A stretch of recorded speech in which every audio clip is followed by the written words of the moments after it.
முத்து மீனா கிச்சனில். மீனா, மாமாவே வந்து கூப்பிட்டா தான் வெளியே வருவாங்க, இப்போ என்ன பண்ணுறது? முத்து, அம்மா யார் கூப்பிட்டா வெளியே வருவாங்கன்னு தெரியும், நான் ஃபோன் பண்ணுறேன். அடுத்த நாள்.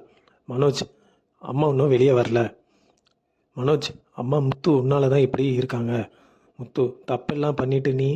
மனோஜ், அம்மா மேலே பாசம் இருக்காடா உனக்கு? முத்து, பேசாமல் போயிடு. ரெண்டு பேரும் அடிச்சுக்கிறாங்க. ரவி வந்து தடுக்கிறாரு. அண்ணாமலை ஒன்றுமே கண்டுக்கல. ரவி, அம்மாவை எப்படி வெளியே கொண்டு வருதுன்னு பார்க்கலாம், நீங்கள் ரெண்டு பேரும் ஏன் அடிச்சுக்கிறீங்க? ரோகிணி, மனோஜ் சொல்கிறதுல என்ன தப்பு? முத்து ஆன்ட்டி வெளியே வர என்ன பண்ணாரு? மீனா, அத்தை வெளியே வர அவர் எல்லாம் பண்ணிட்டு தான் இருக்காரு. பார்வதி வராங்க, முத்து தான் ஃபோன் பண்ணாரு அப்படின்னு சொல்கிறாங்க. அண்ணாமலை, உனக்கு ஏற்கனவே விஷயம் தெரியுமா? அவள் தெரியாமல் பண்ணிட்டா, அவளை மன்னிச்சு கூப்பிடுங்க. விஜயாவை போய் கூப்பிட்றாங்க, கதவை தட்டுறாங்க. பார்வதி, நீ கதவை திறக்க வேணாம், நான் உள்ளே வரேன் அப்படின்னு சொல்கிறாங்க. விஜயா கதவை திறந்து பார்வதியை உள்ளே இழுத்துக்கிறாங்க. கொஞ்ச நேரம் கழித்து கதவு திறக்குது. பார்வதி விஜயாவை வெளியே இழுத்து வந்து போடுறா. விஜயா கோவமாக இருக்கா. பார்வதி, அண்ணன்ட்ட பேசு. விஜயா, அவர் தான் என்கிட்ட பேச மாட்டேன்னு கோவமாக சொல்லிட்டாரு. பார்வதி, நீங்களாவது பேசலாம்ல.